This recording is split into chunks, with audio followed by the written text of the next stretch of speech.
ഇറാനിലെ ആണവ നിലയങ്ങൾ ആക്രമിക്കുന്നത് US പ്രസിഡന്റ് ഡൊണാൾഡ് ട്രംപ് 10 ദിവസത്തേക്ക് നിർത്തിവെച്ചപ്പോഴും ഇസ്രയേൽ ഇറാനെ ആക്രമിക്കുന്നത് തുടരുകയാണ്. തുടരെ ഇറാന്റെ ബുഷഹർ ആണവ നിലയം ലക്ഷ്യമാക്കി ഇസ്രയേൽ ആക്രമണം നടത്തുന്നതിനിടെ ഇസ്രയേലിന് ബുഷഹർ ആക്രമണം അവസാനിപ്പിക്കാൻ മുന്നറിയിപ്പ് നൽകിയിരിക്കുകയാണ് റഷ്യ. ആണവ നിലയത്തിലെ റഷ്യൻ ജീവനക്കാരുടെ സുരക്ഷ മുൻനിർത്തിയാണ് റഷ്യയുടെ ഇടപെടൽ. ഇസ്രയേലിന്റെ ആക്രമണം മൂലം നിലയത്തിലെ റഷ്യൻ ജീവനക്കാരുടെ ജീവൻ അപകടത്തിലാണ് എന്ന് റഷ്യ ചൂണ്ടിക്കാട്ടി. ഇസ്രയേൽ നടത്തുന്ന തുടർച്ചയായ ആക്രമണം ആണവ ദുരന്തമുണ്ടാക്കുമെന്നും അതിന്റെ പ്രത്യാഘാതം പരിഹരിക്കാൻ കഴിയാത്തതാണ് എന്നും റഷ്യ ഇസ്രയേലിനെ ഓർമ്മിപ്പിക്കുന്നുണ്ട്. ഭാഗ്യം കൊണ്ട് മാത്രമാണ് ഇസ്രയേലിന്റെ മിസൈൽ ആക്രമണത്തിൽ ആണവ നിലയം വലിയ അപകടത്തിൽ നിന്നും ദുരന്തത്തിൽ നിന്നും ഒഴിവായത് എന്നും റഷ്യ ഓർമ്മിപ്പിക്കുന്നുണ്ട്. ഇക്കാരണങ്ങളെല്ലാം ചൂണ്ടിക്കാട്ടിയാണ് ബുഷഹർ ആക്രമണ പദ്ധതി ഉപേക്ഷിക്കണമെന്ന് റഷ്യ ആവശ്യപ്പെടുന്നത്. പക്ഷേ സ്വന്തം ജീവനക്കാരുടെ സുരക്ഷയ്ക്കായി റഷ്യ ഇസ്രയേലിനെതിരെ പ്രത്യാക്രമണത്തിന് ഇറങ്ങുമോ എന്ന കാര്യത്തിൽ വ്യക്തതയില്ല. 2 ദിവസം മുൻപാണ് ഇറാന്റെ ബുഷഹർ ആണവ നിലയത്തിൽ ഇസ്രയേൽ മിസൈൽ ആക്രമണം നടത്തിയത്. നിലയത്തിന്റെ കോമ്പൗണ്ടിനുള്ളിൽ മിസൈൽ പതിച്ചുവെന്നും പക്ഷേ ആണവ ചോർച്ച ഉണ്ടായിട്ടില്ല എന്നും ഇറാൻ വ്യക്തമാക്കിയിരുന്നു. ഈ സംഭവത്തിന് പിന്നാലെയാണ് റഷ്യ ഇസ്രയേലിന് മുന്നറിയിപ്പുമായി രംഗത്തെത്തിയത്. നിലവിൽ റഷ്യ ഇറാന്റെ ഏറ്റവും അടുത്ത സൗഹൃദ രാഷ്ട്രമാണ്. യുദ്ധത്തിൽ ഇറാന് പൂർണ്ണ പിന്തുണ നൽകുന്നുമുണ്ട്. പക്ഷേ സൈനികമായി നേരിട്ടിതുവരെ റഷ്യ ഇറാനെ സഹായിക്കാൻ രംഗത്തിറങ്ങിയിട്ടില്ല. പക്ഷേ സാങ്കേതികമായി പല സഹായങ്ങളും റഷ്യ ഇറാന് നൽകുന്നുണ്ട് എന്നാണ് അറിവ്.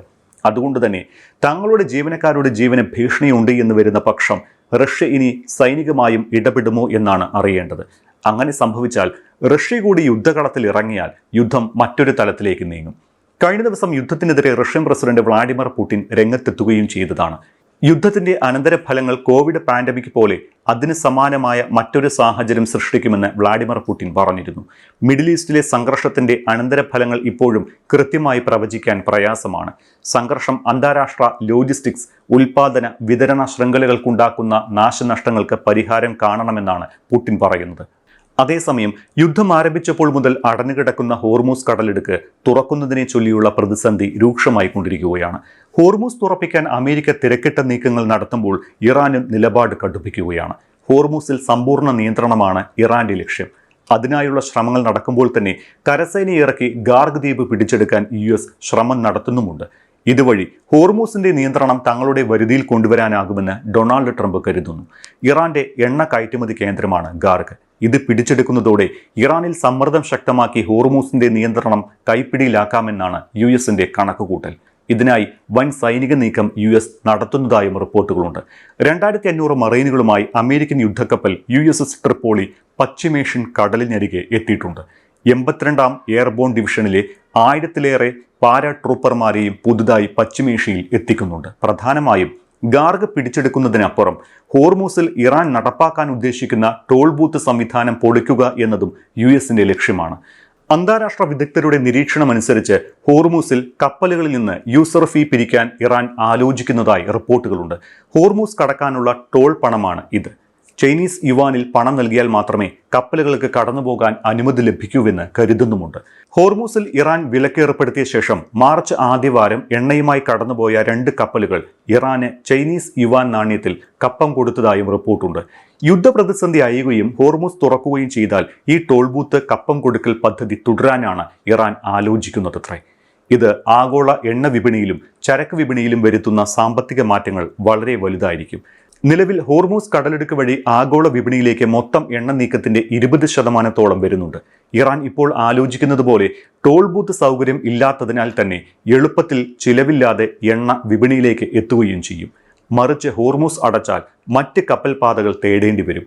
അത് വളഞ്ഞ് മൂക്ക് പിടിക്കുന്നതിന് തുല്യമായതിനാൽ തന്നെ ഗതാഗത ചെലവ് കൂടും. ഇത് വിപണിയിൽ എണ്ണവില കുതിക്കുന്നതിന് കാരണമാകും. ഇനി കപ്പലുകൾ കടന്നു പോകുന്നതിന് ഇറാൻ ടോൾ ഏർപ്പെടുത്തിയാലോ അപ്പോഴും എണ്ണ നീക്കം ചിലവേറും.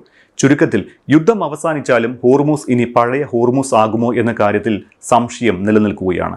യുദ്ധം ആരംഭിക്കുന്നതിന് മുൻപ് തന്നെ തങ്ങളെ ആക്രമിച്ചാൽ ഹോർമൂസ് അടയ്ക്കുമെന്ന് ഇറാൻ കൃത്യമായി മുന്നറിയിപ്പ് നൽകിയിരുന്നതാണ് എങ്കിലും അമേരിക്ക പോലും അത് അത്ര കാര്യമാക്കിയിരുന്നില്ല. എന്നാൽ ഫെബ്രുവരി 28-ന് ആദ്യ ആക്രമണം നടന്ന് അധികം കഴിയുന്നതിന് മുൻപ് തന്നെ ഇറാൻ ഹോർമൂസിൽ വിലക്കേർപ്പെടുത്തി. അപ്പോഴും അതുണ്ടാക്കുന്ന പ്രത്യാഘാതത്തെക്കുറിച്ച് അത്ര ബോധവാന്മാരായിരുന്നില്ല ആരും.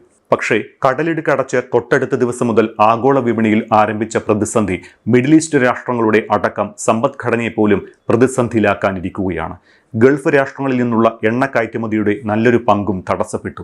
യൂറോപ്യൻ ഏഷ്യൻ രാഷ്ട്രങ്ങളിലേക്കുള്ള എണ്ണ നീക്കവും തടസ്സപ്പെട്ടു. ഇപ്പോൾ ഏറ്റവും ഒടുവിൽ ഇന്ത്യ അടക്കം ഏഷ്യയിലെ പ്രധാന എണ്ണ ഉപഭോഗ ഉൽപ്പാദക രാഷ്ട്രങ്ങൾക്ക് വിലക്കൊഴിവാക്കിയത് അവർക്ക് ഗുണം ചെയ്യും. അപ്പോഴും യൂറോപ്പ്, ഗൾഫ് രാജ്യങ്ങൾക്കുള്ള വിലക്ക് അതേപടി ഇറാൻ തുടരുകയാണ്. ഹോർമൂസിൽ ഇറാൻ പുലർത്തുന്ന സമ്പൂർണ്ണ ആധിപത്യം പുതിയ പ്രതിസന്ധിക്ക് പിന്നാലെ എണ്ണവില കുത്തനെ ഉയർത്തിയിട്ടുമുണ്ട്. വ്യാഴാഴ്ച ബാരലിന് $104 വില. യുദ്ധം അവസാനിക്കാൻ വൈകുന്തോറും ഹോർമൂസ് പ്രതിസന്ധി നീളും. ഇത് എണ്ണ വിപണിയിൽ വൻ വിലക്കയറ്റത്തിന് ഇടയാക്കും. ഹോർമൂസ് തുറപ്പിക്കാൻ പഠിച്ച പണി 18 നോക്കിയ US ഒടുവിൽ 10 ദിവസത്തെ സാവകാശം നൽകിയിട്ടുണ്ട്. ഇനിയും വൈകാതെ വെടിനിർത്തലിന് ഇറാൻ സമ്മതിക്കുന്നതാണ് നല്ലതെന്നും അല്ലാത്തപക്ഷം തിരിഞ്ഞു നോക്കില്ല എന്നും ട്രംപ് കഴിഞ്ഞ ദിവസവും സമൂഹമാധ്യമമായ ട്രൂത്ത് സോഷ്യലിൽ കുറിച്ചിരുന്നു.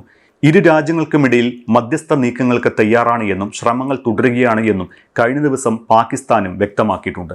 ട്രംപുമായി ആശയവിനിമയം നടന്നതായി ഇറാൻ വിദേശകാര്യമന്ത്രി അബ്ബാസ് അരാക്ചിയും സമ്മതിക്കുന്നുണ്ട് എങ്കിലും ഇത് വെടിനിർത്തൽ സംഭാഷണമല്ല എന്നാണ് വിശദീകരണം. ഹോർമൂസിലെ സ്ഥിതി ഗുരുതരമായി തുടരുമ്പോൾ തന്നെ ഇറാൻ മറ്റൊരു പരിപാടി കൂടി നടത്താനുള്ള ശ്രമത്തിലാണ്. പശ്ചിമേഷ്യയിലെ സ്ഥിതി കൂടുതൽ ഗുരുതരമാക്കി തന്ത്രപ്രധാനമായ ബാബ് അൽ മാൻഡേബ് കടലിടുക്ക് ഉപരോധിക്കാൻ ഇറാൻ ശ്രമിക്കുകയാണ്. അമേരിക്കയും ഇസ്രായേലും മറ്റ് സഖ്യകക്ഷികളും സൈനിക സമ്മർദ്ദം കൂടുതൽ കടുപ്പിച്ചാൽ ഈ കടലിടുക്കും ഹോർമൂസിലേതിനെ പോലെ അടച്ചിടുമെന്നാണ് ഭീഷണി. ഹോർമൂസ് കടലിടുക്കിന്റെ നിയന്ത്രണം ഏറ്റെടുക്കാനുള്ള അമേരിക്കയുടെ നീക്കങ്ങളെ മുന്നിൽ കണ്ടാണ് ഇറാന്റെ ഈ മുന്നറിയിപ്പ്. ഇന്ത്യൻ മഹാസമുദ്രത്തെ ചെങ്കടലുമായും സൂയസ് കനാലുമായും ബന്ധിപ്പിക്കുന്ന പ്രധാന പാതയാണ് ബാബ് അൽ മാൻഡേബ് കടലിടുക്ക്. ആഗോള സമുദ്രപാതയിലെ സുപ്രധാന മേഖലയാണ് ഈ കടലിടുക്ക്. ഇത് തടസ്സപ്പെട്ടാൽ സൂയസ് കനാൽ കടന്നുവരുന്ന കപ്പലുകൾ ഇന്ത്യൻ മഹാസമുദ്രത്തിലേക്ക് പ്രവേശിക്കാനാവാതെ കുടുങ്ങും. ആഗോളതലത്തിൽ സമുദ്രമാർഗമുള്ള ചരക്ക് കയറ്റുമതി, പ്രത്യേകിച്ച് അസംസ്കൃത എണ്ണ, ഇന്ധനം എന്നിവയ്ക്കുള്ള ലോകത്തിലെ ഏറ്റവും പ്രധാനപ്പെട്ട റൂട്ടുകളിൽ ഒന്നാണ് ഇത്.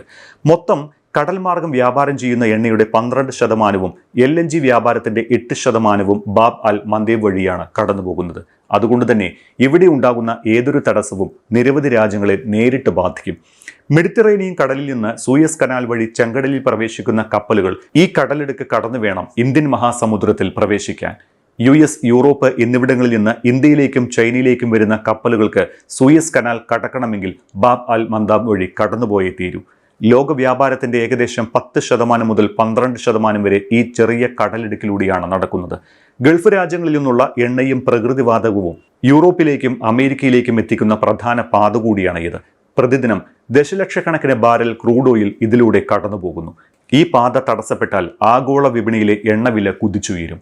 യമനിലെ ഹൂതി വിമതരെ ഉപയോഗിച്ച് കപ്പലുകൾക്ക് നേരെ ആക്രമണം നടത്താനും ഇറാൻ മടിച്ചേക്കില്ല. മുൻപും ഇസ്രയേലും ഹമാസും തമ്മിലുള്ള ഗാസ യുദ്ധസമയത്ത് ഹൂതികൾ ചെങ്കടൽ വഴിയുള്ള കപ്പൽ ഗതാഗതം തടസ്സപ്പെടുത്താൻ ആക്രമണങ്ങൾ നടത്തിയിട്ടുണ്ട്. അങ്ങനെ അമേരിക്കയ്ക്ക് മുന്നിൽ പ്രശ്നങ്ങൾ കുന്നുകൂടുകയാണ്. കേവലം 3 രാജ്യങ്ങൾ ഉൾപ്പെട്ട യുദ്ധത്തിന്റെ തിക്തഫലം അനുഭവിക്കേണ്ടി വരുന്നത് ലോകത്തെ മറ്റ് രാജ്യങ്ങൾ കൂടിയാണ്. ഇസ്രയേലിന്റെ വാക്കുകേട്ട് എടുത്തു ചാടിയത് വലിയ കുഴിയിലേക്കാണ് എന്ന് അമേരിക്കൻ പ്രസിഡന്റ് ഡൊണാൾഡ് ട്രംപിന് എത്ര വേഗം മനസ്സിലാകുന്നു, അത്രയും വേഗത്തിൽ ലോകത്തിന് സമാധാനവും ഊർജ്ജ ലഭ്യതയും ഉറപ്പാക്കാം.